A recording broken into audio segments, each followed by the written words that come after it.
On our last episode, we did hot dog horror. That episode was so successful, we decided to continue the theme. So this week, we're doing taco horror. April Fools. We're talking Nepo Babies on this episode of Attack of the Killer Podcast. Attention planet Earth and beyond.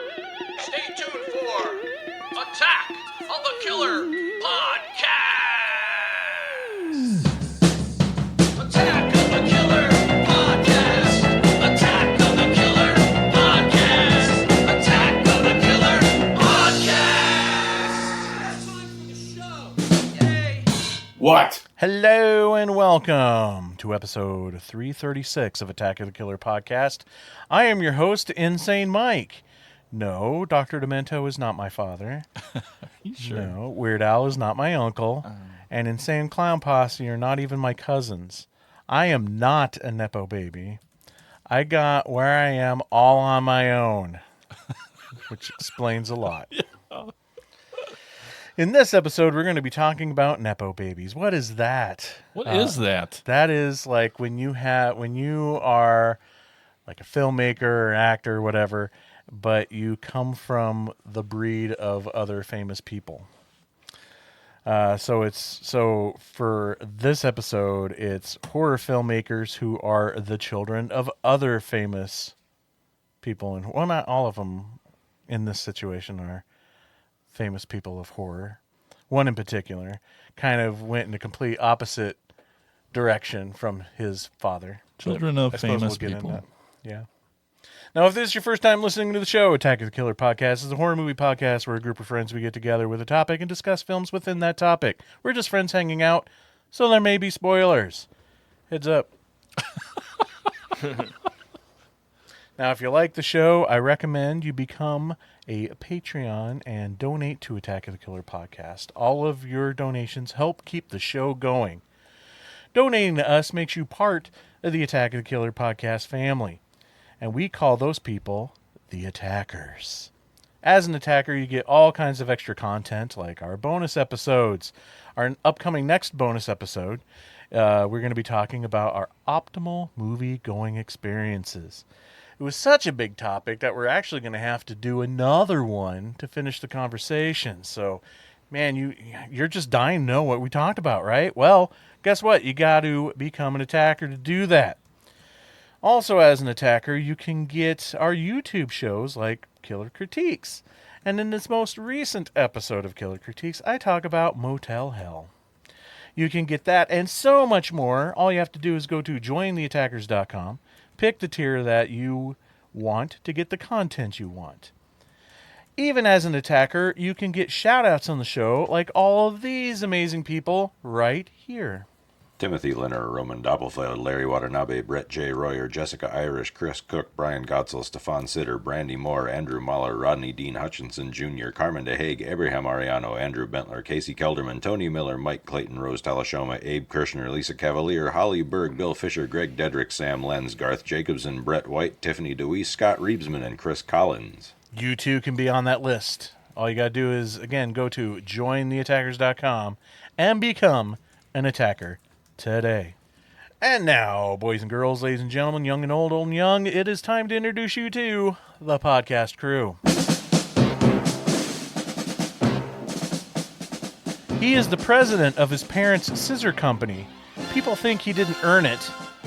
That's because it's his parents' company. But it's because he took a lot of shortcuts to get to the top. Tad. Hey. Hey. People look to him for spiritual advice since he's the distant relative to Jesus. That's a cross he has to bear. Jason. Hey, everybody. Thanks for tuning in. Glad you're here. His dad's name is Rusty, and he takes pictures of famous people. You could say that he is his paparazzi. Brian, everybody. Oi! Nepo puns. That's tough. That was had to be tough. Felt bad for you on that. horrible. I think I pulled something. All right, so now it's time to hear what kind of crap we watch when we're not watching movies for the show. Here's Tad with what we watched.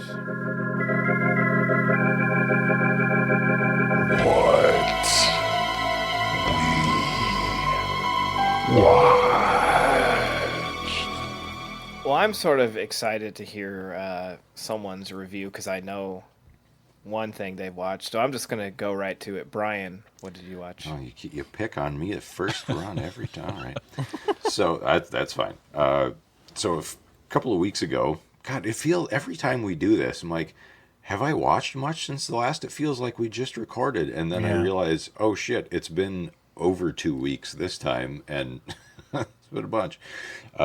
It was 80 degrees today, and the first thing I'm talking about is 2 weeks ago we had a blizzard so bad we got a paid day off of work to not go out in the blizzard.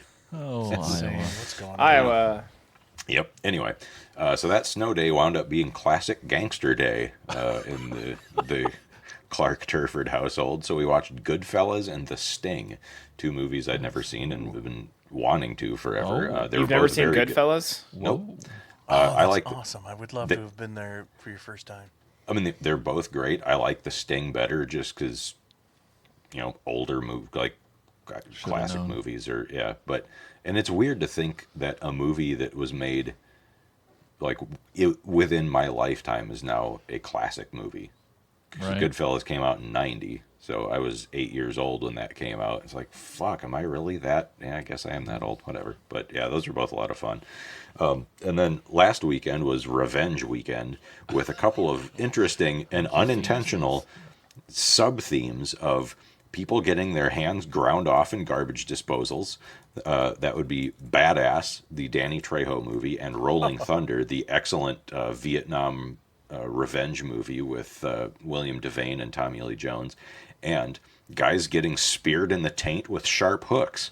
That would be Been there. Kickboxer with Jean-Claude Van Damme, and again, Rolling Thunder. Because when William Devane gets his hand ground off in the garbage disposal in Rolling Thunder, he gets a prosthetic hook, which he sharpens on a grinding wheel out in his garage, and at one point, like, hooks a dude's nuts off with it. Further revenge films were Tank with James Garner, which I hadn't seen since I was a kid. I That love used that to be movie. on. It used to be on TV all the time, and I remember watching it a lot when I was little and liking it, but I'm sure I didn't get half of what was going on at the time. So watching it again now, it's fuck, I love it even more. That movie is so good. And then No Retreat, No Surrender. We also got on a Jean-Claude Van Damme kick Fuck because yeah. Terry found out I'd never seen Kickboxer or Bloodsport or really all that many of his old movies. So we went back to watch those. And then Her Vengeance, which is a great Category 3 Hong Kong rape revenge thriller.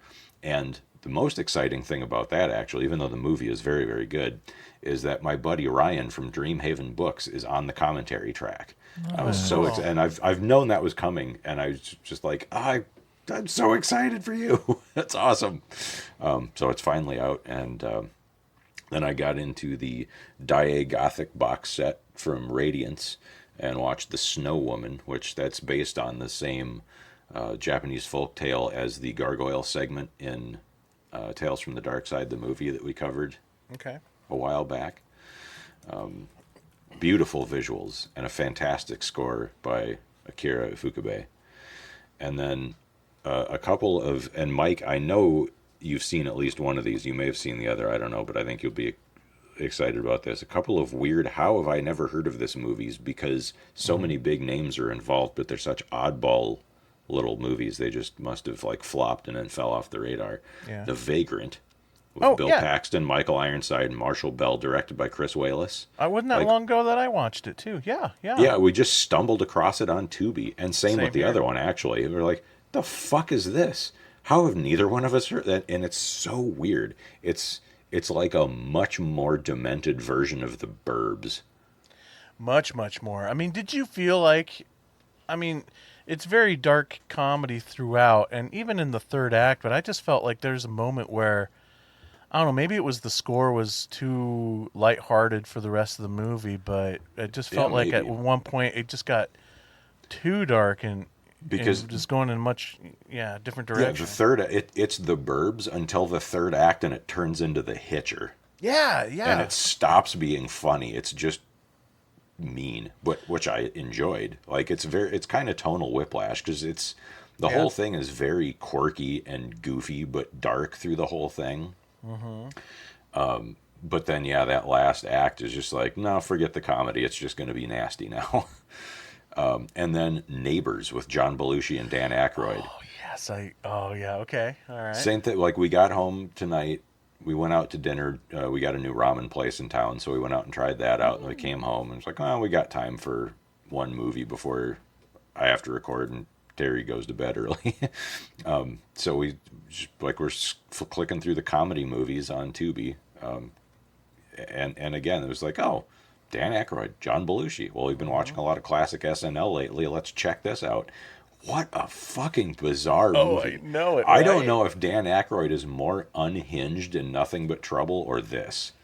It's honestly a coin toss. I'd say this because that whole thing just is like a fever dream, and to say that is a fever dream versus Nothing But Trouble should give you Right. an inkling of how just bizarre this movie is. Because even all through Nothing But Trouble, there are still a couple of grounded characters who stay normal the whole time, even right to the very last, that goofy, Looney Tunes scene. Yeah. But by the end of Neighbors, everyone has lost their fucking mind.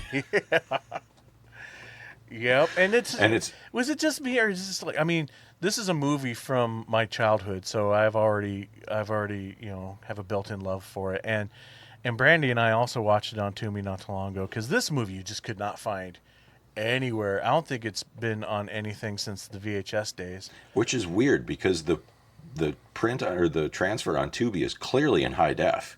There might have been a somebody Blu-ray or cleaned it DVD up. There's somewhere, got to be a Blu-ray out there, or at least one in the works. Because sometimes you'll find a movie that is not on video, at least not domestically. Maybe there's some German disc or Japanese disc or something, or in the UK. But you'll stumble across something streaming that has a high def transfer that doesn't have a high def physical release. And you're like, well, maybe there's one on the way. So who knows? But that this movie is just like John Belushi's supposed to be like the everyday normal guy. And I commented on that to Terry that it was so weird just seeing him be this like dumpy cubicle jockey guy. Yeah. And Dan Aykroyd's the over the top one, but just right out of the gate, possibly the child of a Nazi war criminal, fucking blue-eyed, blonde-haired. Just right out of the gate, it just feels like everybody in John Belushi's life is in on whatever crackpot thing Dan Aykroyd is doing. And you don't even know. You never know.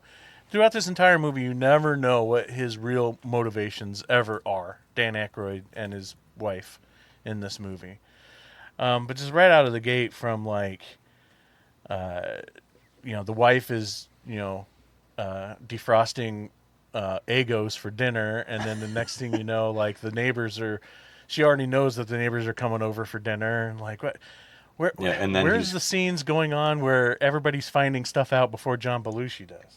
And he's complaining that she doesn't ever buy steak, even the cheap ones, and then 5 minutes later you see her feeding a steak from their fridge to Dan Aykroyd's dog, which he later screams at in German. It's just, Jesus, this fucking... You guys got to... It's only on Tubi for another 4 days, but you guys got to check this thing out. It's nuts. It's very bizarre. If you guys want to see Dan Aykroyd in just like full pedal to the metal batshit crazy mode. And I can never listen to the song. Ever since I was a child, I cannot listen to the song "Hello, I Love You" by the Doors without thinking about Dan Aykroyd cooking spaghetti. Yeah, I won't be able to from now on. I mean, I don't really like the Doors, so I don't listen to that song very often, but if it pops up, yeah. And then finally, because the thing that Tad picked me first for in the first place is this afternoon we went to the very first matinee showing at our theater of Death of a Unicorn. Now, Tad said that he'd heard like some bad things from South by Southwest, and apparently it got was getting some negative response. I don't like, what were people wanting going into this? Like it. Yeah, I think it's just They thought it was going to be more funny or more scary, and maybe not either. I thought it did fine at both things. Plus, very very touching at the end. Now it's not perfect. There are a few complaints. A lot of the brutal stuff happens in the dark. Like they're trying to cover up maybe some cheap CGI or something, to the point where a couple of really brutal kills you can barely tell what the fuck's going on. And that's a little frustrating because, weirdly enough, the CG they use for the unicorns looks better in the broad daylight scenes. So it's like they kind of shot themselves in the foot there. And there's just a few, like, I just wish it had been gone harder. But, I mean, this is me talking. Like, I wish that about everything. Like, I wish they had been meaner in the satire, harsher in the comedy, and even more brutal and gory in the gore. But I could say that about everything. So like when I gave it a 4.5 on Letterboxd, and when I rate things on, I'm not comparing it to like, okay, how does every movie I watch stack up against, Citizen Kane or a Akira Kurosawa movie or Jaws, my favorite movie of all time, right? Like, I watch every movie on what it is and what I want from it, and that's how I rate it. So I would put that, like, you could watch this with Tremors.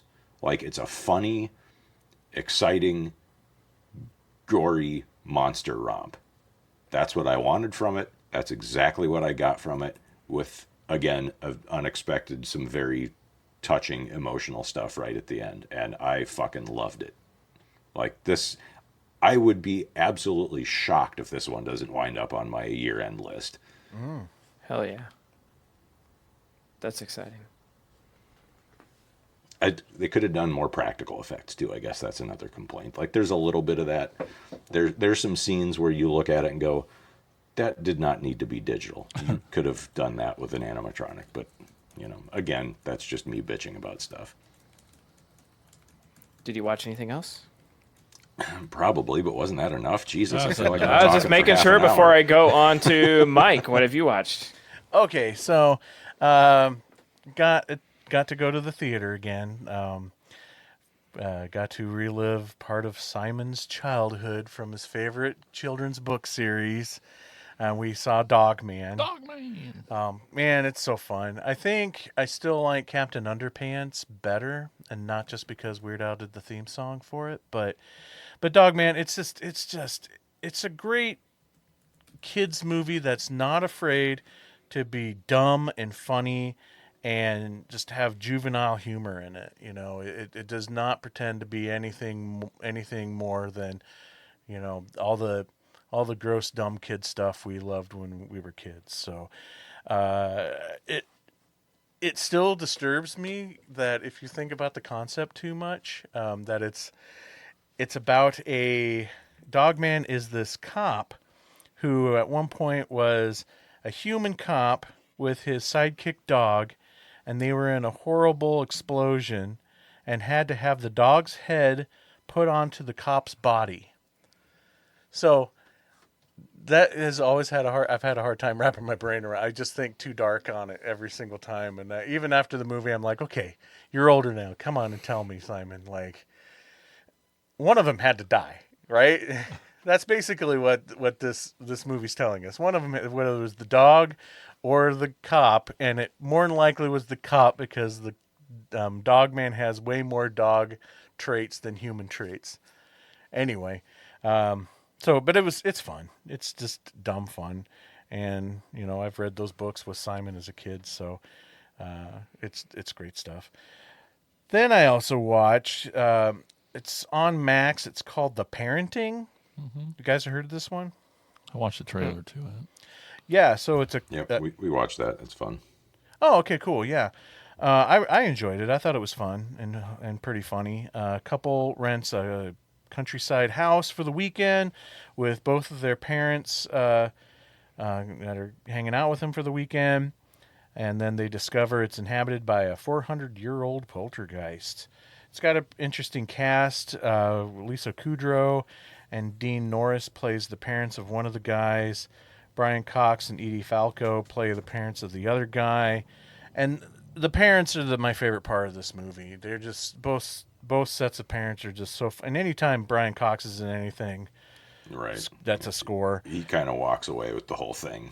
Yeah, I'd have to say the one I thought was the funniest and I was the most impressed with though was Dean Norris, who I'm not overly familiar with him. Apparently, he played Hank on Breaking Bad. It's Yep. probably his biggest thing. Okay, and but I thought he was hysterical. I think he had some of the funniest stuff in that movie. And also Parker Posey's in it, so it's always good to see her. So that I highly recommend checking that out. It looked like a little straight horror comedy. It's probably more comedy than horror, but I mean it's got the elements there. Yeah, There's there might be a good jump scare in there too, if I remember. fun little puppet demon Pomeranian. Yeah. And then that's mostly what I've had a chance to see, except for watching a bunch of movies at the Ottumwa International Film Festival, which was, as of recording, last weekend. Got to be the MC for that event, so that was fun. I'll just point out a couple of film highlights here. There's a really fun feature-length G.I. Joe fan film called Crimson Archer, which was really good. A hilarious little animated short, not just for deliveries. It was a really good documentary about a topic that really interested me. It was about this award-winning photographer here in Iowa called Light Painter. And then the winner of the Audience Choice Award is a horror short called Rot, which I highly recommend as well. So that is what I watched. Excellent. Jason, besides Tumwa International Film Festival films, what did you watch? Yeah, I Anything? didn't steal from you. Nothing, because I was putting on the Ottumwa International Film Festival. Tiffany and I have been working through the morning show on Apple TV. We're into the third season now, other than the last season they have. I love it. It's great. Go ladies. And then we've been watching a lot of hockey. I'm now a St. Louis Blues fan. And the day after we recorded the last episode, we went up to Minneapolis and saw a game up there. Maybe my third of the years in person, and having a lot of fun with it. It's getting close to playoffs, so it's like the last few games of the season where all the games matter, and they're trying to get into the play. Anyway, it's a lot of hockey. Didn't know that I was going to do that, but I love it. It's fun. And nothing else. Nothing. How about you, Tad? 27 films at the Yeah, you I watched think, them all, didn't you? Yeah, one of maybe 3 people. I don't know if there was another couple dudes that were there, but they might have stepped out for part of a film or missed some of it going to the restroom, and that doesn't count. Disqualified. Yeah, so me, Rod, and Nikki, right up there towards the front. We were the 3 that stuck it out and made it through all of them, and had a lot of fun. Saw some good stuff. I was going to point out some other ones that I really liked. I have the program open here. I really liked. I'm sorry, I'm scrolling. Chase was really good. It was a short about this person who tries to walk a dog, and they're going through some shit in life, A little and too the personal. dog. Yeah, the dog runs, and yeah, exactly. A little triggering. I thought Smoke is a Japanese movie. Yeah. I don't really know what the fuck happened, No. but it was gorgeous and really cool. And I'm like, this is over my head, but it's really cool to see like an artsy Japanese short here in Ottumwa. Meet Me at the End of It All. 2 people discussing what's going wrong with their past relationships. That was really quite touching. Orange was really good. Yep. Yeah. Just a lot of really, but I was one I did not expect to like that I thought Yes. was I know what what? he's going to say. No, you don't, do you? My Friend Miles. No. Oh, dang it. I want it to be that. My Friend Miles was good, but I still don't know what happened in it, but No. No one does. it was really good. It just, again, it felt like it went over my head, and I think that's the one I said, this is like Australian David Lynch. But the one I did not expect, I was like, this might be one I need to like go and use the like go get food or like take a break or whatever. But I couldn't let like Rod just get away with being the only one to watch all the film, so it got a little bit competitive. But the Great One. Yeah. This is really weird. Like, you watch this whole movie, it's fantastic, and then at the end, it's like in memory of Russ Babinas, and that's a director. He died, and then I of course I googled it, and it was like he passed, and then like some people, his friends, and the people involved in the film had to finish the work on it. I mean, I think they had it all shot, but it sounded like they. And they almost scrapped it too, if I understand it correctly. But they decided to go. The producers were like, in tribute, we should still complete the film. But this is really good. Like, it's about this girl named Molly, who we start off and she's an adult. She's a sports writer, and then we get flashbacks to her childhood when she was like just a neighborhood kid growing up, loving baseball, loving the Pirates, right? Pittsburgh Pirates. Yep. So we go back and forth about like her life growing up with his friend and dealing with his passing, and they were like, childhood sweethearts, and how that's affected her, like her work has affected her family life, and the casting was just unreal. Like that little girl looked She was great. Exactly, she was fantastic. All the kids were just fucking great. Like I will say this, like I was talking in the lobby about it, and I was like, you don't realize how good the kids are until there's one kid that's not good. And I'm not going to name her name, a little hint, but there was one actress that was like, and she wasn't bad, but like, I was like, she stood out she stood out because all the other kids were so good. And I'm like, holy cow, like on paper, exactly which one. Too. Yeah. And on paper, this would be just really hard to do because it's like, you got to cast I mean, they do it all the time, but it's like casting kids and then casting the adults that look like them. And Molly was just like dead on. That little girl was such a good actress, and just was sweet and nostalgic, but not like Hallmark movie. At first, when it started playing, I'm like, oh, this is going to be like a feature Hallmark movie. It wasn't that. It was like sort of a mix of like The Sandlot, coming of age, but we got more glimpses into adulthood. I'm like, it's just like, as someone who runs a film festival, it doesn't do any features. I'm just like, where did this come from? How did they find your film festival, Jason? Like, it's just like, why isn't this like getting some kind of distribution? Why isn't this on like a streaming? I don't know. It was really, the production was very good. It seemed like they had a very good budget. Like, this was very, very well made. Like, I could see this would be something like my mom would love, Yeah. That was really good. And then Stars in the Water was really, really good. I love that one. Yeah, I love that one. Mother River was fantastic. But I think, Stars in the Water, that one was like top notch. I really, really like that one. So I could, almost want to do like a Brett and Tony and just like do a podcast and go through all of these. But fantastic job. Fantastic festival. Thanks. Good job hosting, Mike. Good job. Organizing, Jason. Terrible job projecting, Canny. No, I'm just kidding. But that was a good time. It's not all I watched, but that was the majority of stuff. I'm pulling up my letterbox now because I'm bad, and we watched Harriet the Spy, I think, since the last time. Nice. R.I.P. Michelle Trachtenberg. That movie is weird. Have you ever seen it? Inspired you to watch it? Yeah. We were at Blake's house, and he has like a trillion movies on Plex, and our stoner friend Steve was like, "Oh, you got Harriet the Spy on here," and hits play, and then here we are 2 hours later. That movie is so weird, guys. Like, I don't know if you've ever seen it. I don't think I have. No. It makes no logical sense. It's like, what is Rosie O'Donnell's her like nanny? But like in the first 20 minutes, she gets fired for like going on a date with a guy when she's supposed to be babysitting, and it's never resolved. And I don't know. There's a lot of stuff. Anyways, Harriet the Spy. Yeah. Got Nikki to watch Hush for the first time. I picked up the new Shot Factory 4K, and we watched that, and that holds up. It's really good. I assume everyone's seen Hush. Yeah, so good. Mm-hmm. Yeah, fantastic. And the new 4K disc, there's like a black and white like Hush cut. Oh.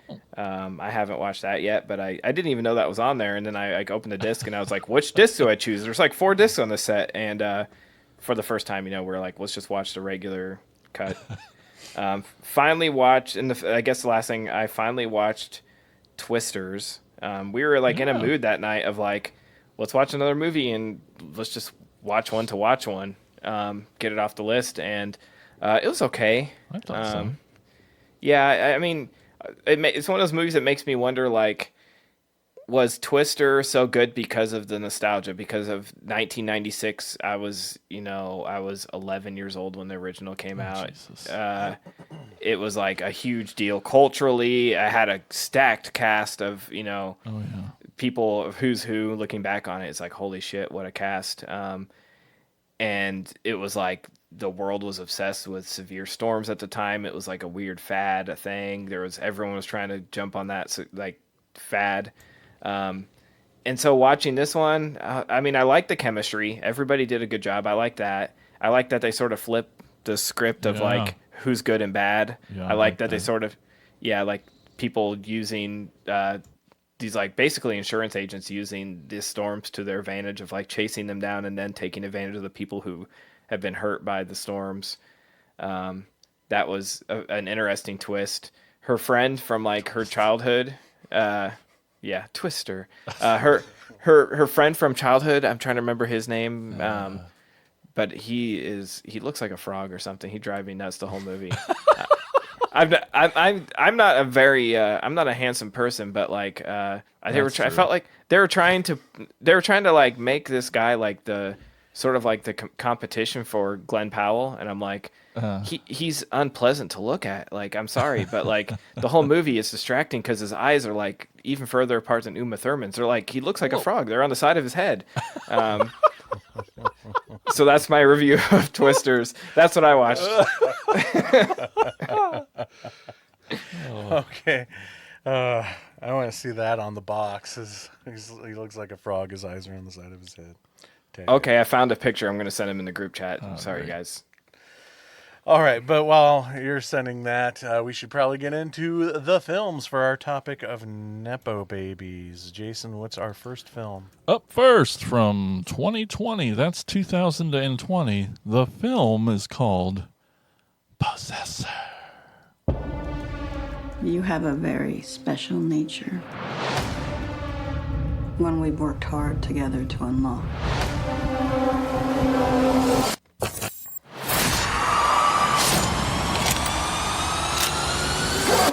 Pull me out.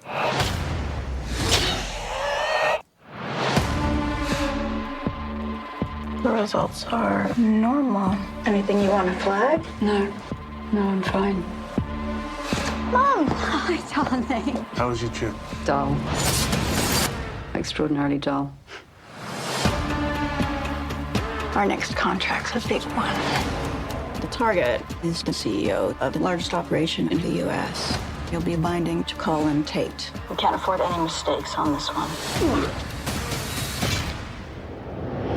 Ready?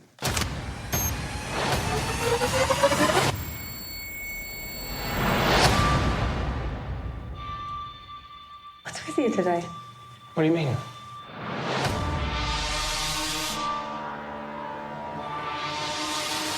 I'm in place. Can we help you?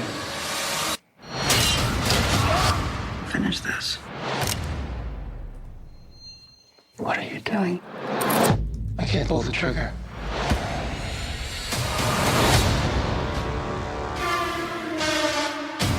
I need to know. I need to know what she's done to me. It's become a danger. Where is she? Come out or I'll do it! Sometimes that small thought is all it takes to lose control.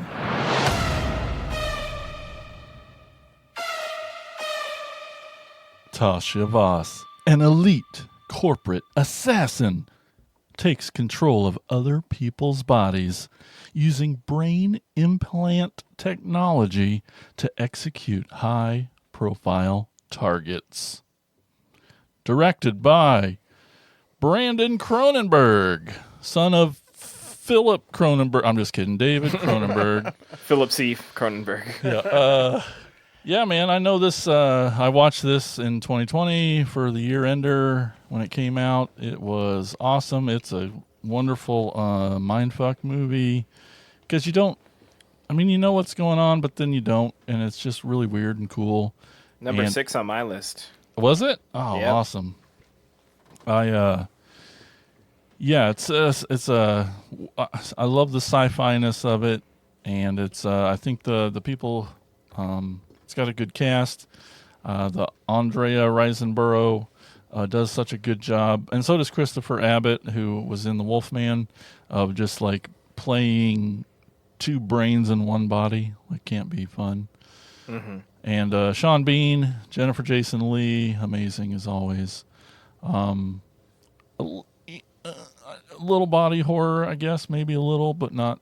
But it's like in the body, so maybe it is. So. Yeah, I think that's It's almost more brain horror Yeah. than body horror.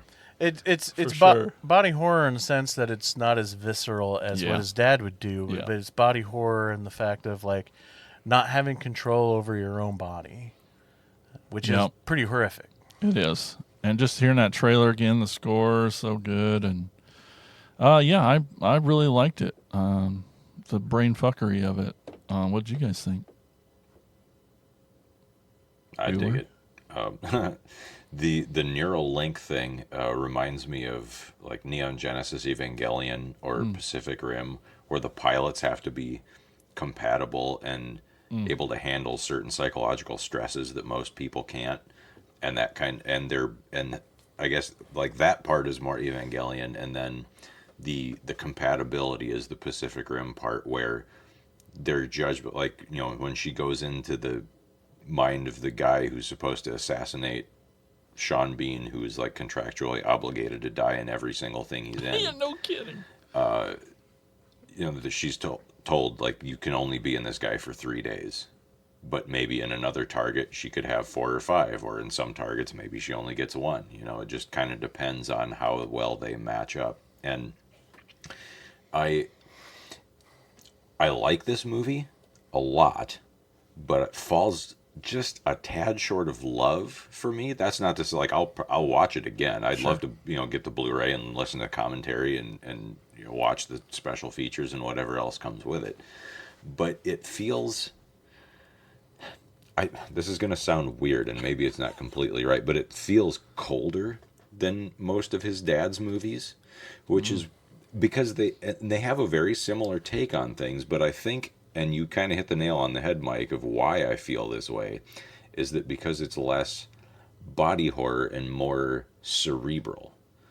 That's more sci-fi than horror. It's not as gooey. There's plenty of blood. There's some brutal kills in this, but just that David's ability to just get real down and dirty, not just with what's going on in your head, but the way you react to everything in your body. And I guess the thing that most comes to mind is The Fly, because that's like one of my favorite movies of all time, and a movie that I still find genuinely upsetting and frightening every time I watch it.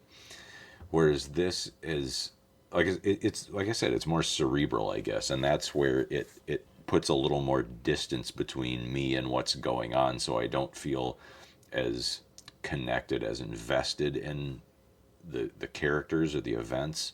So it lacks some of that just real gut punch quality to it. I thought maybe that's like a trait of Brandon's, because I kind of it is, yes, because it very much Antiviral is cold to me. And I haven't seen that one yet. That's one of movie of his that I have not yet seen. I want to see it. Like, I'll check it out at some point. But it's the sterileness of it. But yeah, I guess, and I think that a lot comes down to a much more general reason of why I am. While I love science fiction, I am far more drawn to horror, because I like that just stomach twisting, like, personal attack level that sci-fi is usually more in the brain. But I love that bit at the end, and that's where it gets a little more, maybe it is a little more personal and visceral, because you can't quite tell. Like, there are hints, and you can kind of play it off either way by the time the credits roll, where maybe she's using him as an excuse to get her family out of the way so she can be better at her job, because that's how I 100%. read it. That's how I took it. Yep. Yeah, okay. So I'm not just making shit up then. That is how everyone saw that. It was Girder's plan the whole time. Yeah. Yeah. Ted, Mike? Obviously, I dig this one. Like I said, it was my number 6 of 2020, and going back, I might even move it up after rewatching it. This is so slick. Like, it looks so beautiful, and it sounds so beautiful. Like, the production value just sold me on it alone. And then the story itself, like, performances are awesome. It's just makes me uncomfortable, and the opening alone, like, getting into the person at the party and the throat cut, and it's brutal, and I like the sterileness of it, because I'm like, I like having those two flip sides where, I mean, it's a Cronenberg, so it's like, don't want him copying Dad, so it feels like, a little yin yang type thing where he's like, he's doing his dad things, but also doing his own twist on it. But I love the mind fuck of it, but I also love that it's not like over the top where I can follow it. Like, if you just watch it, you can understand what's happening. You know what I mean? Like, it's not over the, it doesn't make me feel dumb where I'm like, I don't get it. The I get artsiness of it doesn't cloud the Yes. storytelling. Yeah. And the story, like, finding a good balance is important, because sometimes I do like a movie where I'm like, now I got to Google and see what that was about. But also, like every Lynch film, you can debate to the end, but like, this is straightforward, and it's not bloated. It's not too long. Like I said, great performances. It's pretty intense. Like, rewatching it, I'm like, maybe there was some inspiration. Like, I felt a lot of the substance in this, where, like, having the rules of, like, being in someone else for too long has adverse side effects. You need to be careful. You need to do this and that. I was like, this sort of, like, is reminding me a lot of the substance all these, 5 years later. Not a bad thing, but I'm like, that would be a gnarly double feature. But I just, the scenes with, like, the face, and they start hallucinating, the cut that they used in all their artwork is just so fucking cool. Yeah, so creepy and cool, and just, like, visually love it. But I think that's what I like about it is, like, I will admit I fall for stuff when it's, like, style over substance. But this is, like, a good balance where it actually is a good movie, and it's fucking looks cool, and it's slick, and, like, just loved it. I still love it. And I'll have a little bit more in the trivia about, like, things I'm catching now. I'm like, okay, I see. Okay. I don't know. There's something about this that doesn't click with me. And I honestly don't know if I could tell you what it is. Maybe it's the words you guys are using, cold, sterile. Definitely more sci-fi, not horror. But all the elements are there for really cool stuff. The story is so amazing. I love this whole concept. It did grab me right out of the gate with the opening scene, with the first, I guess, kill, you could say, the first assassination, and you're like, what is this? And there's a lot of scenes that are going on in this. My favorite moment of this whole movie is when it's on the inside of the mind, and he takes her face. That's where I feel like it gets more into the horror side of things, with him wearing that very weird looking face of hers. Yeah, that represents his mind taking over her identity, because they've been linked past their optimal amount of time, kind of thing. Yeah, sort of morphing into one. Yeah, absolutely. That final scene is awesome on so many levels. Kind of what we've already talked about. That this is basically her getting her family out of the way, but it's not telegraphed to you. But then you also get some really good little shocking moments there in this. I'm assuming Erica from Unsung Horrors is probably your movie of the year. Oh yes, yes, Yep. the finale, yeah. Yep. So, but I don't know. I don't know if it's just I am trying. This is probably my New Year's resolution of trying to not use the words slow burn as much. Yeah. 'Cause I'm really trying to. I mean, I'm serious, guys. I'm really trying to figure it out. Why this particular film, which you could say is a slow burn, is okay for me, but then a movie like this is not. I honestly can't put my finger on it yet. I I wouldn't think say this is a slow burn at all. Yeah, yeah. There's never moments where I was nothing not going invested. on. Yeah. Well, But I know, like you but said, that coldness kind of keeps you at arm's length. You don't really ever like you get to know these characters, but I think they're all just kind of such shallow, shitty people that they're other than her family who you barely spend any time with. And that's the thing. Like if we had gotten a little more time with her husband and kid, the ending would have a lot more impact. yeah, maybe. But because we that's- barely yeah. get to know the only two people in this movie who act like actual human beings, And I just also feel like you're just It's- not really giving me anything to hold on to when we are spending time with them, because everything's just right, yeah, feels so that, drab. and maybe that's where like I couldn't quite nail it the first time, but like I think David is better at the character moments, at getting you inside, not even necessarily inside the characters' heads, but just spending a little bit of time with them and getting to know them as people. Like when you sit down with Jeff Goldblum and Gina Davis in The Fly, they feel like real people, and there's these really just genuine moments between them that make you care. Yeah. And like I said, there's nobody in this movie that you really give a shit about other than the boy and the dad, who we hardly get to know. And also, I totally forgot that Tanis from Letterkenny was in this. Oh yeah. So that was just like it was almost distracting. But Another, Yeah, I can see what you're saying. Like sort of like a morally shitty person taking over a morally shitty person. right, I don't yeah, even like know if I'd who cares which one wins at that point? I just you don't. know? I don't even know if it's necessarily because they're both morally shitty. It's like I can watch a movie where somebody's morally shitty, but they're still giving me more to invest me in what they're in what's going on with them. I mean, the characters in Devil's Rejects are horrible, and you're fucking cheering for them by the end of the movie. Another moment I do want to say that I like, just so everybody doesn't think that I just don't like these films because they're more arty than head explosions and stuff. I'm deeper than that.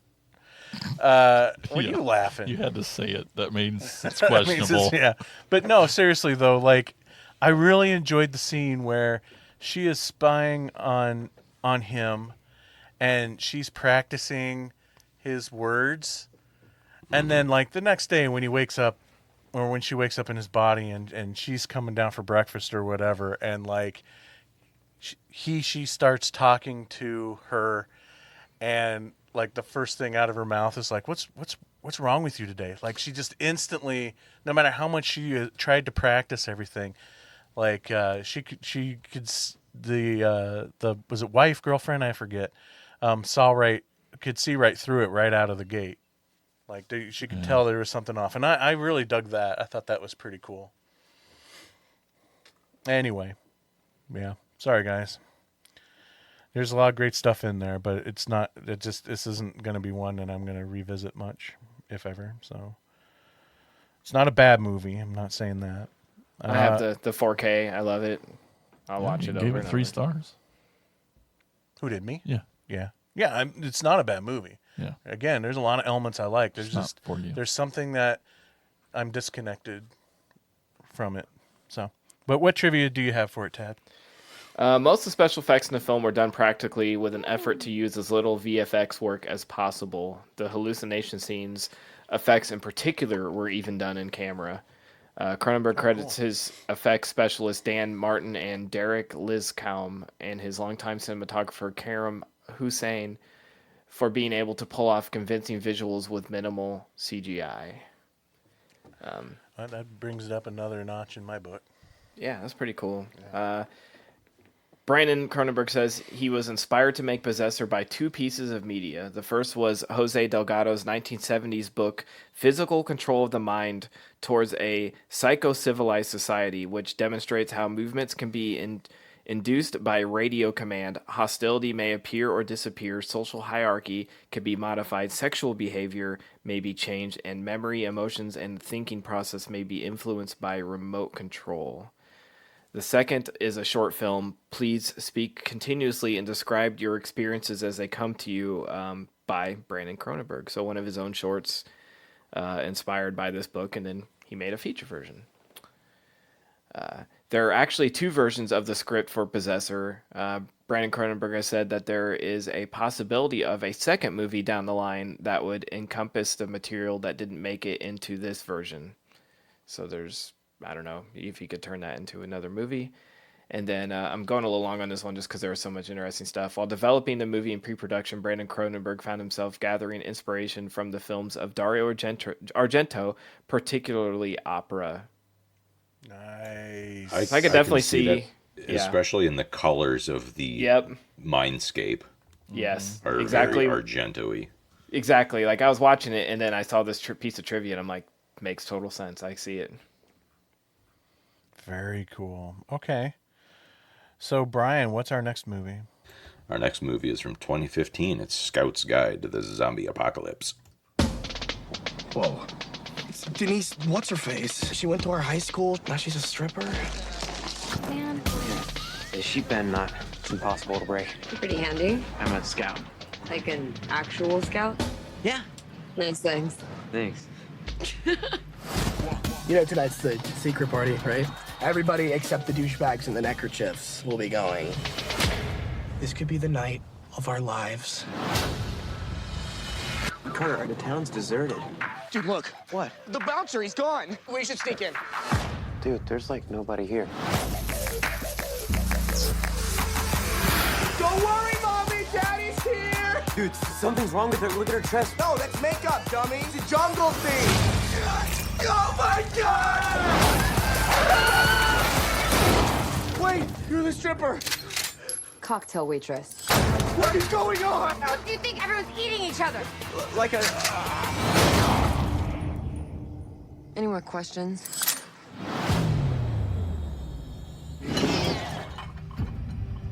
Okay.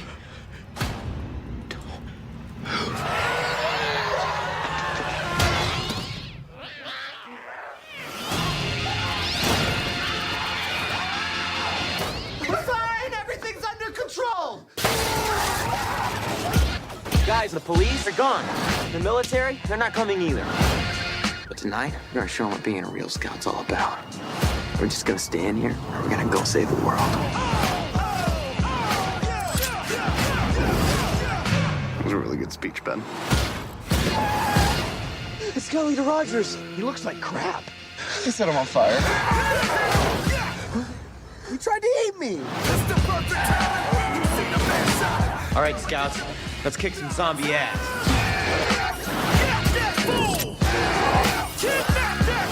It's a zombie apocalypse! Come on, we're scouts! We're trained for this!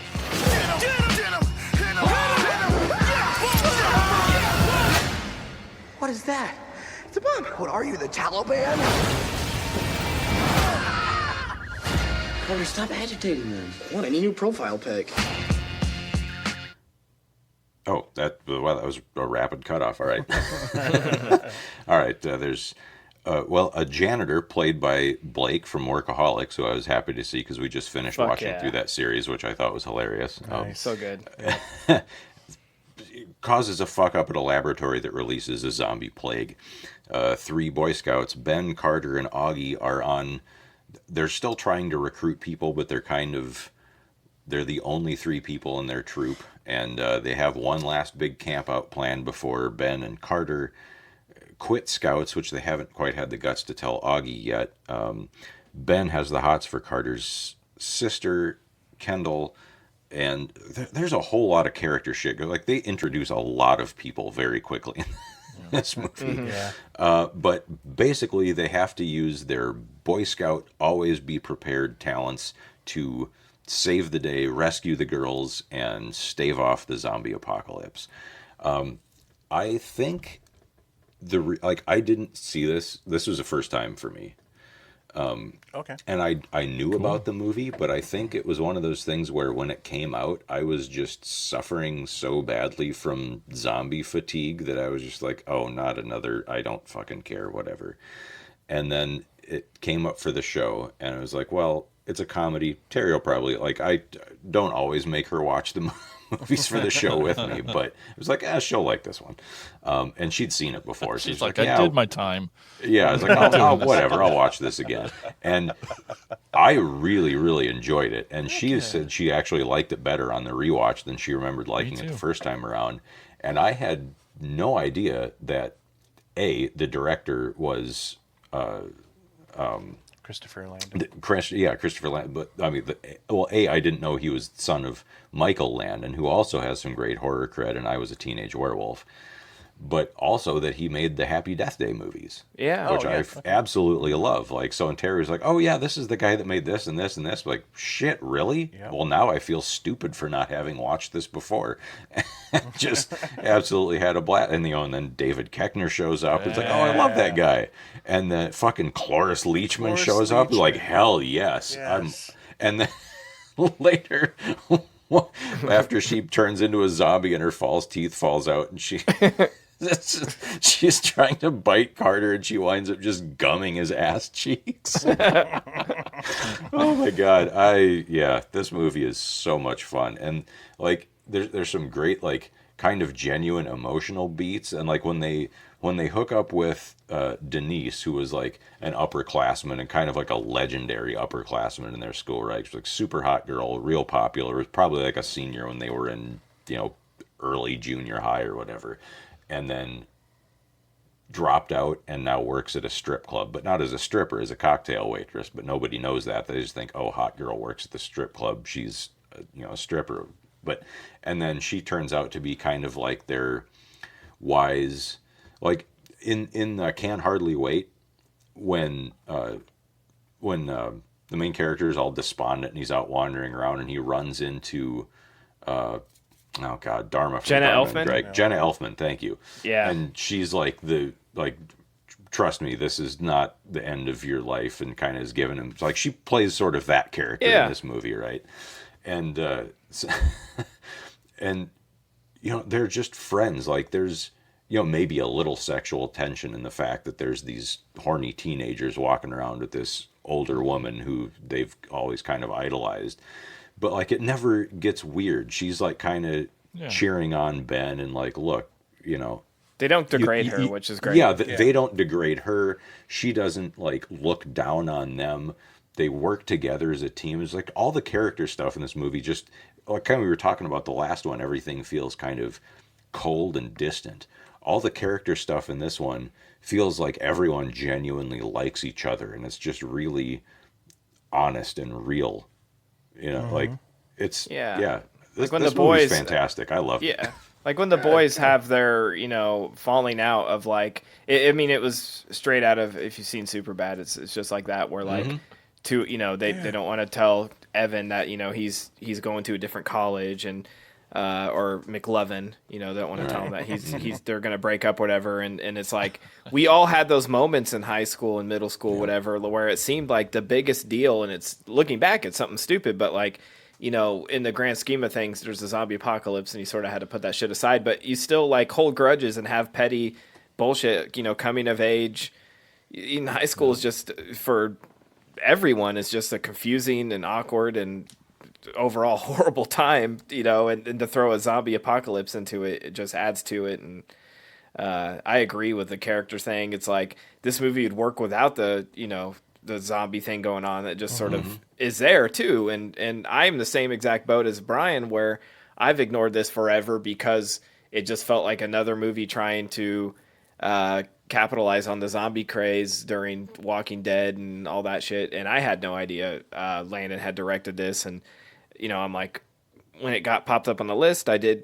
quick IMDb search, and I'm like, oh shit, like, I love this dude. Like, I didn't know he did this movie. I just sort of thought Happy Death Day movies were like his first step into the game. And I was like, oh, there's more. And then I believe he wrote Heart Eyes, right? One of the writers of Heart Eyes, which just came out in February, and I really enjoyed that. And that's really cool, and this movie pleasantly surprised me too. I even went into this thinking this was going to be the one I might not love, but it was, like I said, a pleasant surprise. It was so much fun, which you can't say about Possessor is not fun. It is. But I love it. I love it, but I love it for a completely different reason. And this, funny and like Brian said, the characters you actually give a shit about, and just very well balanced, well written, well acted, funny, but also had heartfelt moments, and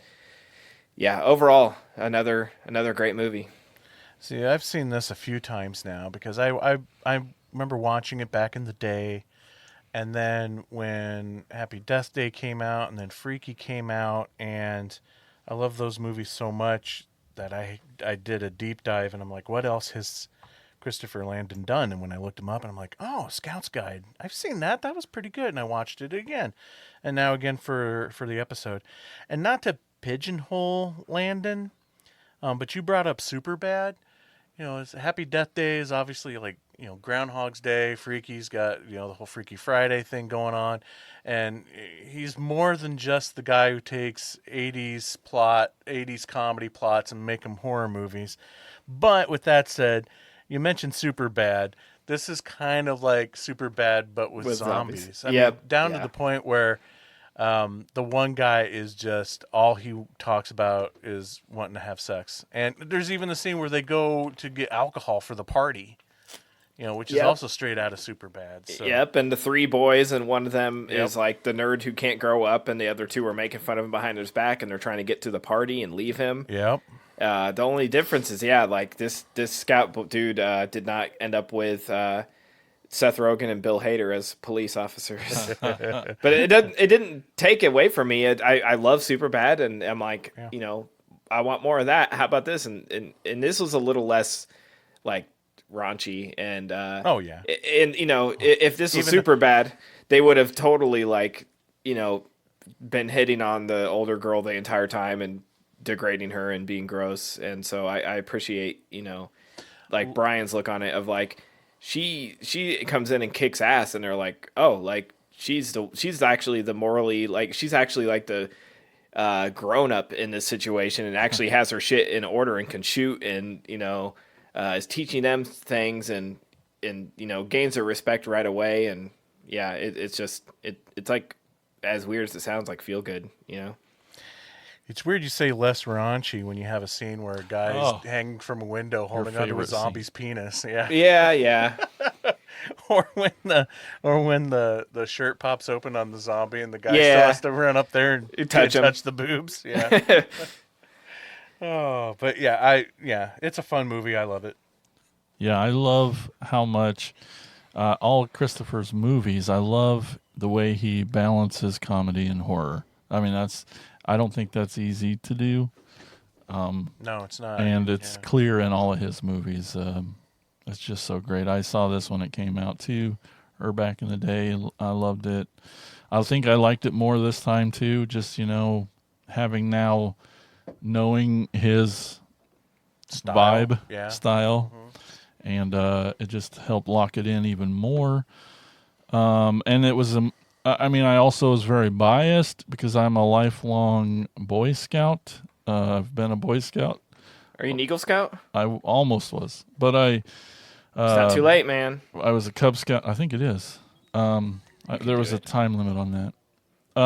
Anyway, I was a Cub Scout growing up through all the stuff. It was the technicality. I didn't get to be an Eagle Scout. And then I became a Scout leader and all that stuff. So it's just the fact that it's a subject in the movie is just so cool and fun. Yeah. And I know they have to change all the names, but it's still just great.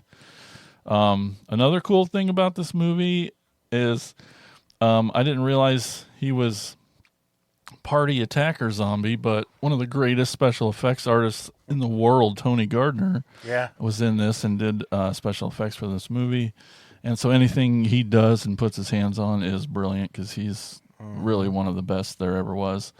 And then Nepo Baby wise, there's another tie in this movie too. Yep. Patrick Schwarzenegger is one of the characters leads in this. Nepo Baby directing in one of like the bullies. Jeff, one of the like jocks. Jock guys, yeah. You can Like just the look at head them. jock, yeah. Yeah, loved it. Love it.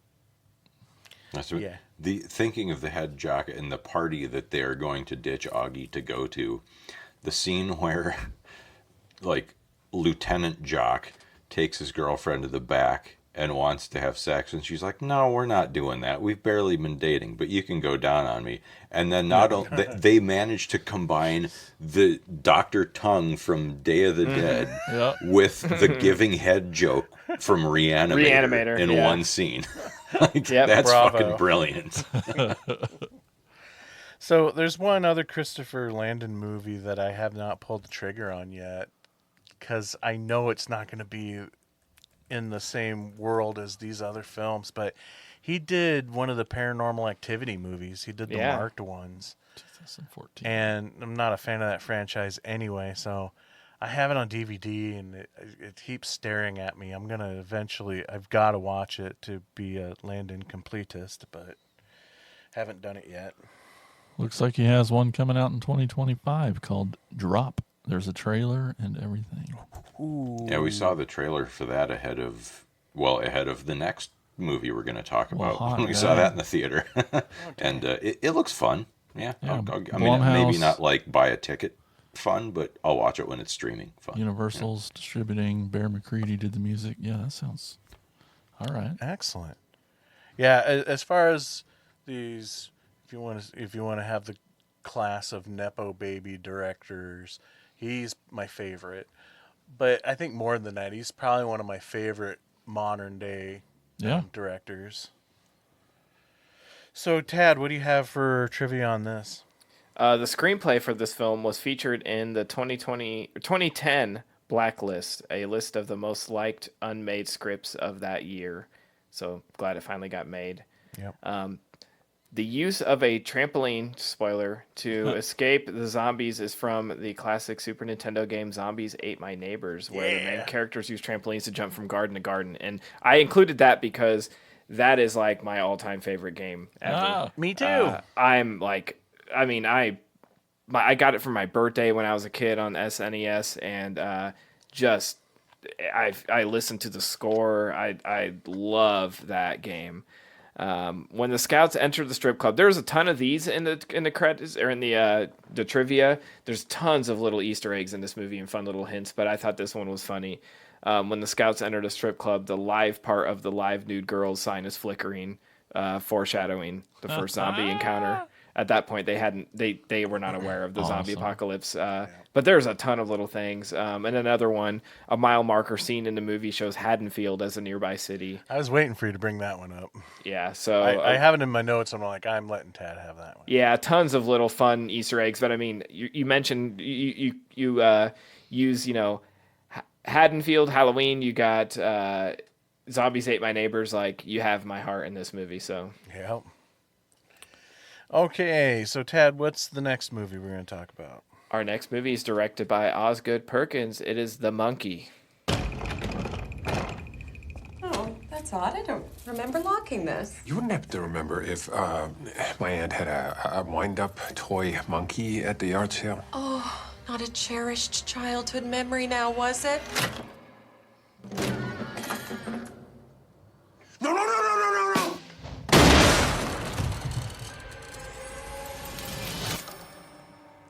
The coroner said it was an accident, but it was no accident. It was a monkey. When I was a kid, my twin brother and I found something that loved to kill. I did everything I could to make it go the fuck away. But it had other plans. Hello, brother. Bill. The monkey that likes killing our family. It's back. It must be vanquished. Why don't you vanquish it, huh, Bill?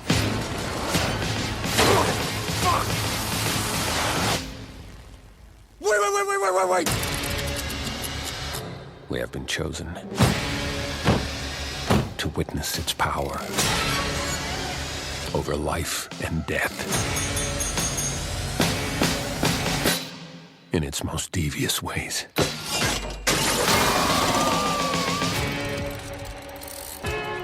toy monkey? It's evil. It's basically the devil. Everybody dies. And that's life.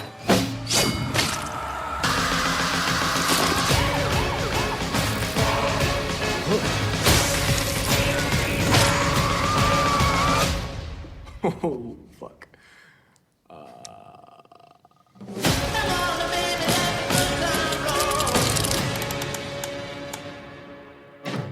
When two brothers uncover their late father's old wind-up drumming monkey, they chalk it up to a weird childhood relic. But when people start mysteriously dying every time the little menace taps its drum, they realize it's isn't just a creepy toy, it's a death knell with a beat.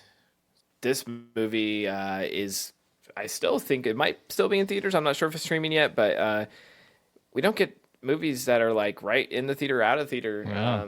On the podcast often, so I'm stoked about this because it's still fresh in my mind. You know, really fun, crazy, wild experience in the theater. I'm a big Osgood Perkins fans. I loved Long Legs. I know I'm the only one on the show that really loved it. I loved Gretel and Hansel. I think, and obviously his dad, Anthony Perkins, like an icon in horror. And it blew my mind the first time I put two and two together. I'm like, oh shit. And then, I mean, if you watch this and he plays Uncle Chip, I think is his name. He looks a lot like his dad in this movie. Obviously looks like his dad in real life too, but like the way he's styled and has his hair and everything in this movie. But this one's so much fun. I have never read, it's Monkey Shines. Is it that? No, it's. I think it's just called The Monkey. And I think it's in his book Skeleton Crew, maybe. So Monkey it's a short Shines story? is the book that eventually was a George Romero movie. Okay.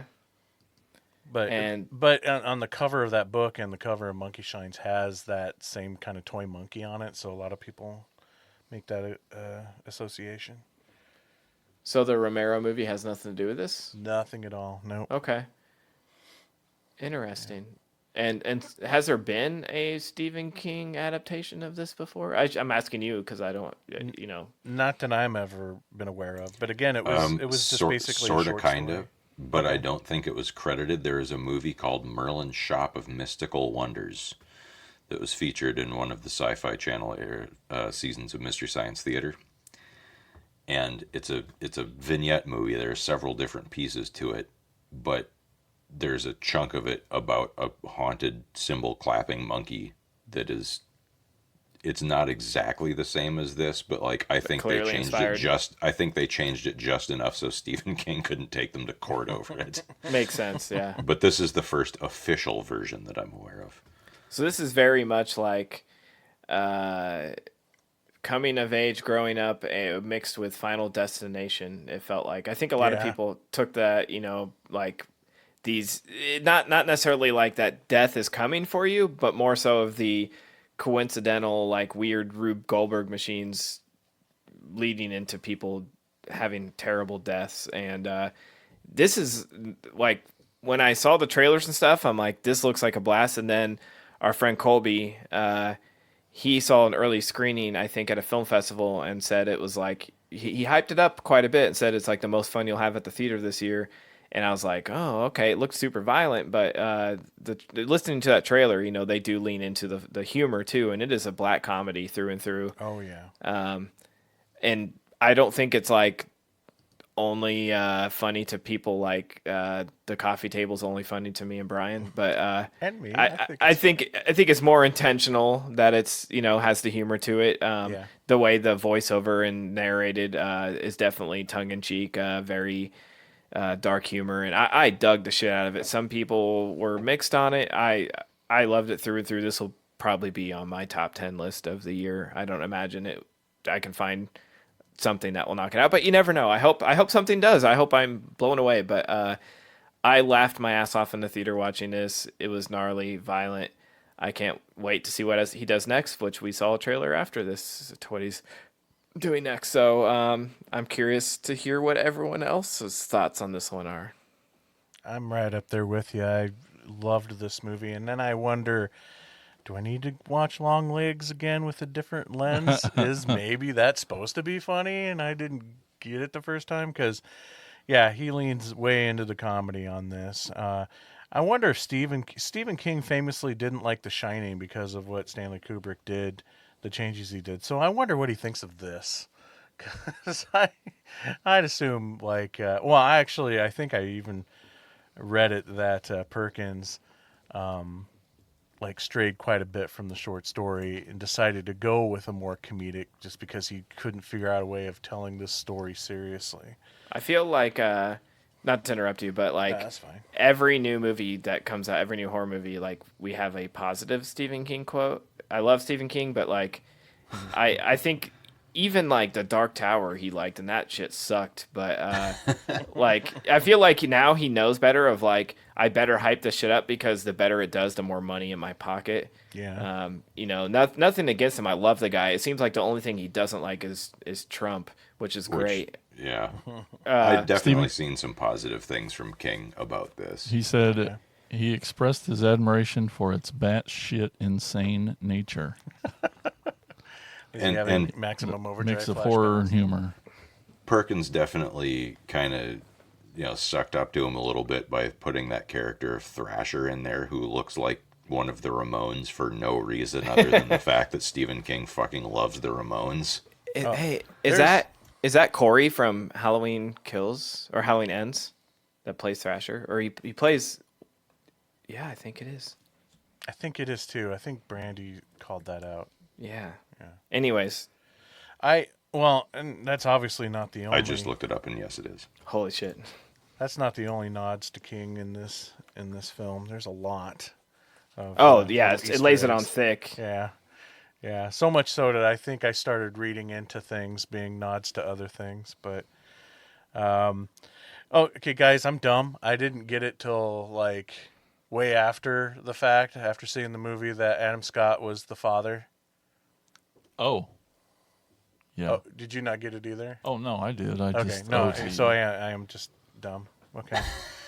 But how cool is that? That opening scene with that Adam Scott's there. That's awesome. Love him. And then that antique store scene. Is just so silly. Another great opening, right? Yep. And I also love in this reality how the human body is as fragile as a water balloon, because everything. You get a paper cut and their whole body explodes. I just love it. It's so hilarious to me. Definitely a lot of fun, and highly recommend it. Yep, me too. Loved it. So good. I compared it to John Dies at the End. Maybe that's just the dialogue, the narration done by the guy. Yeah, I could see that. I don't remember anything that Theo James was in, but man, I really liked him. I thought he had some great charisma and thought he was awesome. Elijah Wood, what a weirdo. Love it. I love it. Love it. Forgot about him. Yeah, what a stupid character that had nothing to do with anything, but it was great seeing him. There's also 2 other Nepo babies in this movie. There's a girl named Ida. I don't remember what, but she's Sarah Levy, daughter of Eugene. Oh, Eugene. Okay. And then there's Janet Kidder, who's Margot Kidder's daughter. Margot niece. Oh of God! Margot Now that Kidder. you say that, looking at she looks just like her. Exactly like her. Yeah, I'm on IMDb. I'm like, oh, okay. Yeah, niece of. Margot. And Sarah Levy, her eyebrows, it just doesn't. It's not. No, I'm not making a connection. Dude, I'm sorry. That's one of the greatest to derail. That's one of the greatest commercials out there right now. Is that the eyebrows? With the Super Eugene Bowl. Levy's eyebrows fly off his head. Kudos to him for having a sense of humor about it. That's cool, Jason. I didn't even get that in my trivia. The other right. 2 Nepo babies. So got one. Loved it. Gory as fuck. The balance. I don't know. I don't think his command of comedy and horror is as masterful as the last guy. Because it's awkward. I agree. Yeah. I mean, I like it for that too. Yeah, I think it depends on what you consider funny, though. It's definitely more of the the tone darker bender edge, of it. yeah. Like it's not smooth. I don't know. I mean, I like it. I love it. Sure. But yeah, it's just weird in its tone bendingness. Yeah, loved it so much. Like Freaking great. the priest that is officiating these funerals. The rookie yeah, Nico what? Del Rio.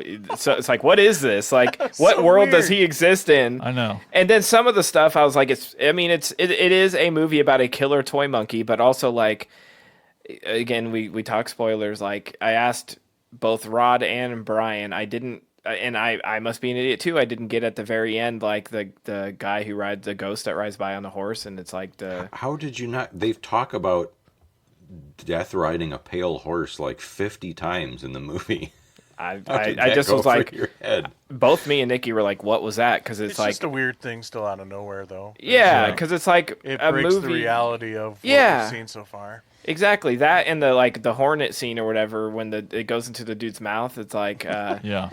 it's like that can't happen. Like it's like his mouth stretches to comically. It's that awkwardness that I'm talking. That's making more sense to me now, what you're saying there, Jason, because yeah, there's a lot of this movie that even though it's a very out there ridiculous concept, there's still some grounding in reality, and then you get these like extremely out there moments or characters like the priest literally cursing during eulogy, or the death riding on the horse, just little things like that. It's either go deeper with that throughout the whole movie, or keep things a little more grounded. Again, it's hard to say keep it grounded when you're dealing with a crazy concept like this. But if we ever get like a live action Itchy and Scratchy, I think Osgood Perkins might be a good director. Yeah. Yes. Yeah. Let Brian talk for a bit. You sure about that? Uh-oh. I mean, I already brought this up in what we watched whenever okay, so first of all, I had a horrible theater experience while we went. Sorry. So that did not help. But I think had we been the only people in the theater, I still would have had the same problems at the movie. Now, the death thing at the end, that's perfectly fine because the monkey is supernatural. So having the joke of like Death himself walk up and just like give side eye to the main characters at the end, that's totally fine. And before I get into the negatives, I want to say some positive things, just so you know that I didn't hate the movie. I did enjoy it. I think Theo James narrating, like his performance when you see him on screen is fine, but his narration I think was probably my favorite part of the movie. Yeah. Because that, like, when I read a Stephen King, I never knew this until I saw this movie, but when I read a Stephen King book, apparently I've just been hearing Theo James's voice reading his prose the whole fucking time, because that is the most perfect. And I've listened to a bunch of King's books as audiobooks, some of which narrated by like real high caliber voice actors. And Theo James does the best job I have ever heard in my life of delivering Stephen King's prose. Like, it's just fucking perfect. So that is A+ Awesome. right there. That's my favorite part of the movie. And all the deaths, all the kills are fantastic. Oh.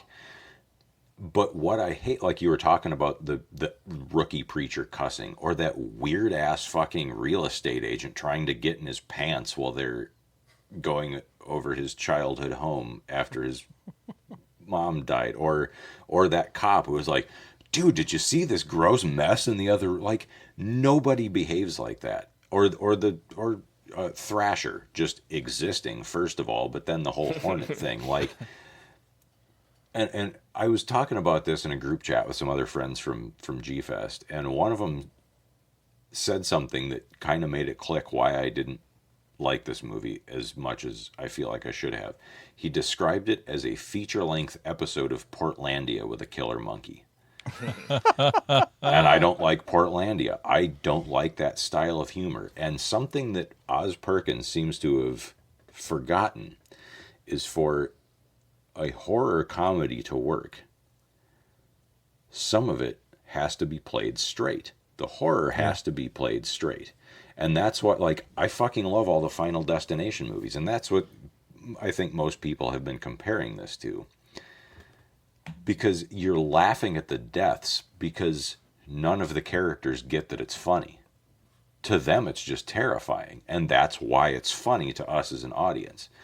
But when you have all these completely over-the-top, ridiculous, insane, gory, explosive deaths, but then you have all these characters acting like just like they're people out of a fucking sketch comedy show, then if all of it's funny, then really none of it's funny. I mean, that's a really good point, because I feel like when it comes to comedy and you have outrageous characters, or you have, like, say, like a movie like Anchorman, and all the if all of your characters are outrageous, then the humor gets lost, where right. you have to have grounded characters that are reacting to... And recognize how ridiculous it is. And you do. You have and Hal and his son are most, like, they seem like actual human beings throughout the movie. Yeah. But they are literally the only people in the whole fucking movie that are normal. And even if it's just them that are normal, it would have been. It would have also worked. I'm just saying, it would have worked better too if they were the only normal ones in the movie. If they reacted more to the absurdity of other people in other situations. Yeah, like the biggest reaction they get is when they're at the hotel and he's trying to stop the girl from taking that night swim. Jumping in the electrified pool, and she explodes, and he freaks out. But yeah, otherwise it's just like, oh, it's this again? God damn it. Yeah, he gets a little too comfortable with the constant death around him. Yeah. So, like, it's and how there's nobody a lot of good really stuff, reacted in a more outspoken manner to those funeral scenes where the pastor's up there, like, cursing. And yeah, like, I don't know what part of the country this takes place in that people would just, like, take that as par for the course, but, you know, reading that as someone who grew up in a Lutheran church where, like, other than the children, the youngest person in the audience was in their 50s, or audience, congregation. Like, you can tell I haven't been to church for a while. But said what he said. Yeah, like, if a preacher cussed in a church that any one of us went to as kids or were anywhere near as kids, like, there would have been a fucking riot in the aisles. Yeah, and everybody just sits there and just takes it in this. Yeah. And it would have been funnier if there... I mean, I feel like... It's funny to be funny. There's a reason why you have, like, an Abbott and Costello or a Lewis and Martin, where you've got the funny guy and so you got old. Laurel and Hardy, and you've got the straight guy. That's how comedy works. That's what you fucking have to Abbott have the and Costello reaction. Meet Frankenstein, still one of the greatest horror comedies ever made. Yeah. Jay and Silent Bob, something modern, Mike. It's happened since that's a bad example, since it's though, been color. because they're both goofy characters. I'm just trying to see. He's speaking my language now, though. So old heads. We're just old souls. Was that everybody? Mm-hmm. I felt like we lost track. Yeah, they saved the worst for last, apparently. Yeah, that's one. No, but it's a good point too. It's kind of the vibe I'm getting too, or I thought, just that I just will call it clunky between the balance. So yeah, it feels like both of you guys are on the same page. Funny but stuff's I think funny. You got more out and of the it. gore than is gore, Brian but did. yeah. I just tried to just be like, what a weird universe this movie is in, and just try to write it out. But yeah, and it's a tough balance because I'm all for weird universe movies. And I think had the rest of the world of this movie not been so weird, I bet that joke with death at the end would have made more sense. Like, there wouldn't be so much confusion, because the movie makes you so inured to the absurdity. By the time you get to that, you're just like, okay, well, this is another weird thing, but what the fuck does it mean? Whereas if all the characters had acted like human beings through the whole rest of the movie, but they had still been hammering that, and I saw a pale horse, and upon him a pale rider, and the name who rode him was Death, that everyone would be like, oh, okay, that's Death. But because from the last time they give that quote, to the time you see Death walking down the street, there's been 5 million other just bizarre fucking things that don't make any sense. That you're just like, oh, well, here's another one. I have no idea what this is. So, like, maybe he just kind of buried the lead with that. Like, had he restrained some of the other stuff, I bet that joke would have hit harder. Well, maybe that's it. Like, at that moment, I thought it was kind of cool, but it almost felt like this is like an artistic little move here and not necessarily a joke. So I feel like this is maybe a joke that was better on paper than in execution. I don't know. And I don't know what maybe some a little more reaction from Death or better reaction from them seeing Death or something. I don't know what the answer would be. Oh, I like the way, like I said, that's probably my favorite joke of the whole fucking movie because it was the ones like, oh, this actually fits. Yeah. But I love the there, and it works in that instant to have such a little reaction. Like, they just kind of make eye contact and they're like, Death kind of goes, sup? And they're just like, just don't move and maybe he'll go away. And then he just walks past and they kind of have that, oh, fuck, thank God. And then they just go on their way. Like, that's probably the most perfect scene in the whole fucking movie, honestly. Fair enough. All right, Tad, what trivia do you have for this one? It's fairly new, so not a whole lot. There's a bunch of little things, like you said, nods to Stephen King, like the babysitter's funeral. Her name was Annie Wilkes. Everybody knows that's Kathy Bates from Misery. All kinds of little things. I mean, it takes place in Maine. It's like, I could do a whole trivia on that, but I won't. But the one thing that most people probably know about this already, but you might notice that the monkey has a drum instead of cymbals, which is like not normal. Most, we typically see these with cymbals, but somehow Walt Disney copyrighted the cymbal banging version because it appeared in Toy Story 3. Like, how do you just fucking copyright a toy that's like a classic toy all this time? But the cymbal monkey was in Toy Story 3 in the first place because director Lee Unkrich is a fan of Stephen King. So he put that in there as an homage to Stephen King, and then by chance, Disney copyrights it. Now Stephen King can't use it in a movie, which is ironic. Yep. And then one little fun nod I noticed, and it's probably not even an Easter egg or even trivia, but at the end of the film, trivia, spoiler on the trivia, Bill is killed with a bowling ball that Hal fantasized about killing him with as a child. We see a little foreshadowing in the beginning, and then actually happens. Excellent. Okay, so now it is time for our newest segment, the kill of the episode. Jason, what was your kill of the episode? It's tough. It's tough, and my top 3 came from the fucking monkey, and it was really hard to decide. So sorry if I'm stealing yours, but for me, I probably laughed the hardest / was the most visually amazing was the girl jumping in the pool. She just popped like a water balloon. You expected something bad to happen, but you didn't expect that. And it was over the top and just the unexpected, but it was amazing. I just loved it. I laughed so hard. Tad, what about you? I went back and forth. There was a great one in Scout's Guide that I had on my list, and then I was going back through the deaths in the monkey, and it's really hard not to choose one of them, even if you didn't like the movie, just the deaths alone. So I'm going to go with the school bus at the end of the monkey. Somebody passes by and just takes out a whole entire school bus of cheering children. And what's even better about this is that Neon is just, as someone who works in marketing, I admire Neon so much on their marketing. And they drove that school bus with the kids' corpses hanging out the windows all around Los Angeles to promote the movie. Fuck yeah. That's awesome. All right, Brian, what about you? All right. Well, I'm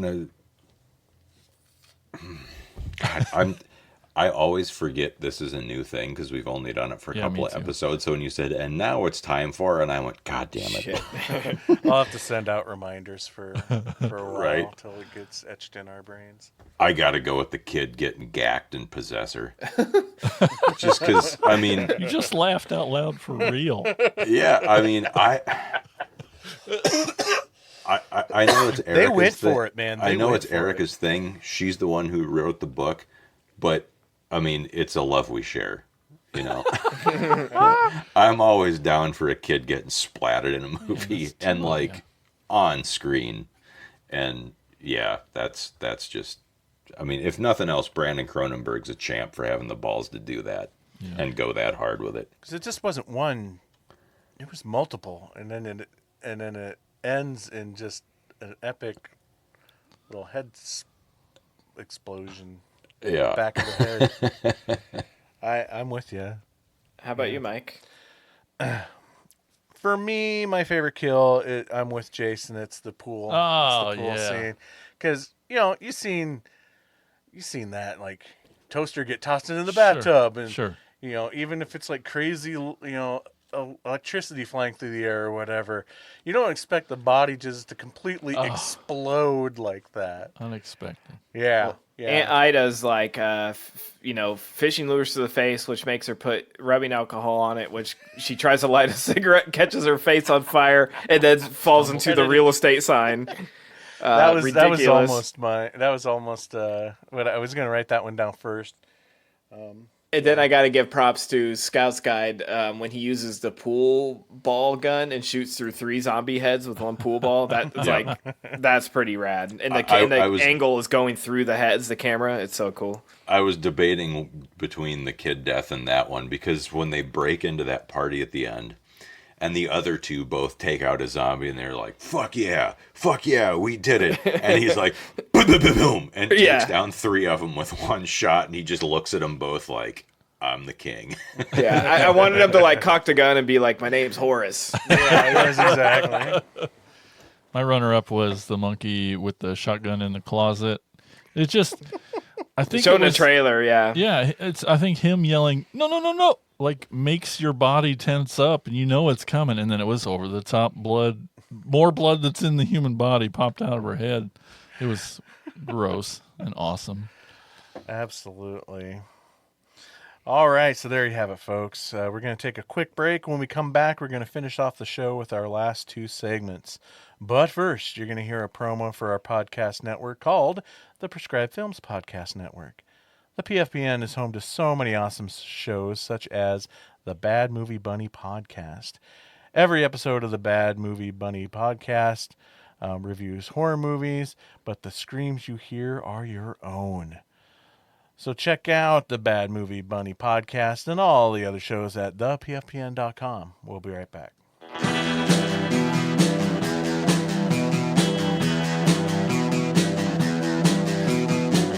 You're listening to the Prescribed Films Podcast Network, home to hundreds of hours of free podcast entertainment.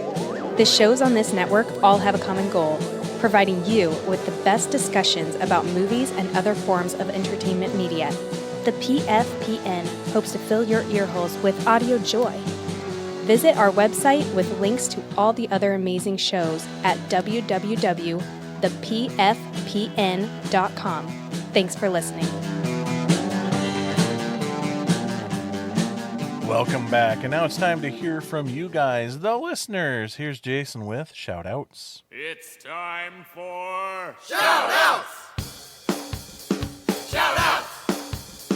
Shout-outs! Shout-outs! Shout-outs! I got to be honest, when Mike first put this topic in Slack for us, it just said Nepo Babies, and I had never heard that term before in my life until that moment, and I was like, oh no, now what the fuck is he going to make us watch? Is this some like Muppet Babies? Is this some weird kind of thing I don't know about yet that's like fucking gross and from some other anyway.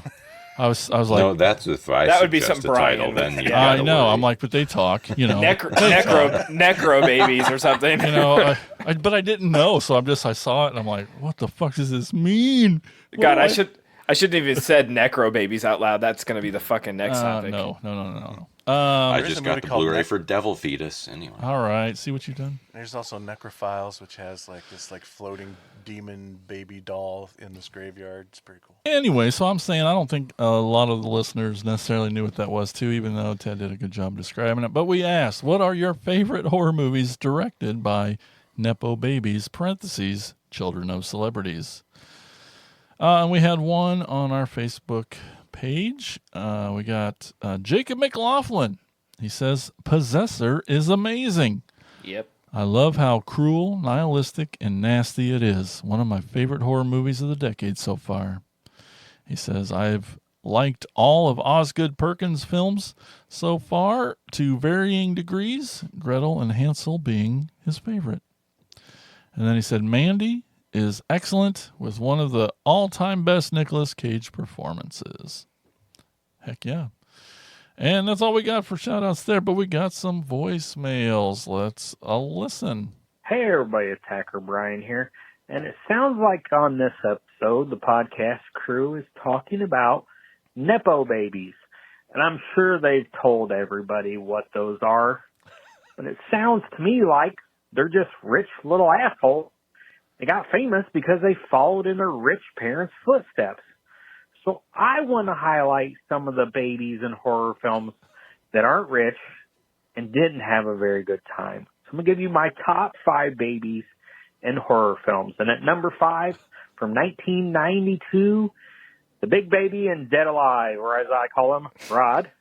And number 4, from 1977, Eraserhead. And if you think this baby is a pain in the ass, wait till later in the list. And number 3, from 1968, Rosemary's Baby, or the devil. Is he Satan? I don't know. And the most annoying baby in the history of movies, that cry, oh my God, you'll hear it in your nightmares, from 1984, Combat Shock. Yes. Oh, nice. I still hear it. But number 1, the baby that went through the most and maybe had the worst life, from 2007, The French Inside. That poor child. If you guys have a good day, and maybe I can find some rich parents and be a Nepo baby. I mean, I'm already bald and fat and round like a baby. Have a good day. Bye. Not how it works. No love for It's Alive? Come on, Brian. Oh, yeah, and all right, we got one more voicemail, and also does not answer the question either, but it's Hot Rod. Hey, Attacker Rod here again, and one half of the Bubble Boys. So I heard on the last episode of Attack of the Killer podcast, Attacker Bill talking trash about the Bubble Boys. Honestly, I think he's just a Bubble Boy wannabe. So Bill, just stay in the bathroom stall and make your shout-outs from there like usual. You made more sense back then. Bill, in closing, I have 2 words for you. Blow it. Until next time. Okay. Those guys are cute. Jim Bubbles. Henson's Necro Babies, coming to ABC Saturday mornings. Yes. And you too can leave a shout out. It's pretty easy. You just pick up your cellular telephone. You call 415-952-6857. That's 415-95-AOTKP. Give us a call. Leave a voicemail. We'll play it on the show. And that is shout outs. And now the man whose nephew's best friend's hairdresser once bought an ice cream cone from the daughter of the guy who grooms Jeffrey Combs' dog. It's Insane Mike Saunders and Insane's Picks.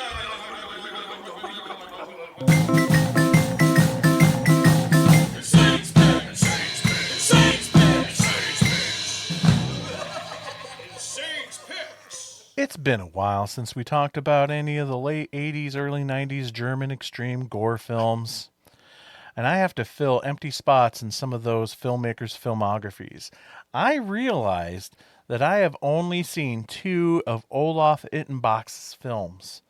And that is a travesty. So it's time that I fix that.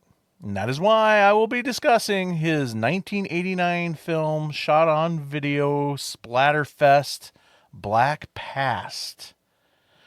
Tommy, played by Olaf himself, finds a cursed mirror and a diary in the attic of his new house that his family has moved into. When looking for a new home, one of their requirements was probably to find the house with the shortest ceilings of all of Germany, because Olaf practically has to bend over to get into the highest kitchen cabinets. The mirror Tommy finds starts to give him horrible and gory visions and nightmares. One day, his girlfriend comes over and helps Tommy clean his room. In an ultimate dick move, he leaves to go downstairs to have dinner with his family while leaving her up in his room to clean it. She ends up getting possessed by the mirror and walks out of the house only to be run over by a car. As Tommy's nightmares get worse, he keeps seeing his dead girlfriend rise from the grave. The constant dreams start to ruin his life until eventually he turns into a bloodthirsty demon. Olaf wears his influences on his sleeves as he pays blood-splattered homages to films like Evil Dead. There's one scene where he chops up his demon girlfriend with an axe as the body parts lay on the ground, continuing to move and twitch. You can also tell throughout all of Olaf's career that he is also influenced by Italian horror. When Tommy transforms into a demon at the end, it is very much like the first transformation scene in Lamberto Bava's Demons, down to his teeth falling out and fangs growing in their place. Of course, it wouldn't be a German splatter flick also if there wasn't for some genital mutilation. This is one of Olaf's earliest flicks, and you can tell. It's not as strong as his other movies like The Burning Moon or Prometheus, The Fallen Angel. The film is poorly written, amateurishly shot, even for shot-on-video films, and the acting is pretty bland, but it makes up for it for his inventive, over-the-top gore that has kind of become Olaf's trademark. One of the things I like most about Olaf Ittenbach's films compared to other German filmmakers of that era is that he shows growth from film to film as a filmmaker. And so now I just can't wait to check out even more of his movies. But until then, be sure to check out Black Past from 1989. You can find it in full on YouTube. And that wraps up the show. There you have it, folks. Nepo babies. They make your dreams come true. If you want more Attack of the Killer podcast in your life, check us out on X, Instagram. Subscribe to our YouTube channel. We're on the Facebooks, the TikToks, Discord, Threads. Be sure to go to jointheattackers.com and become an attacker.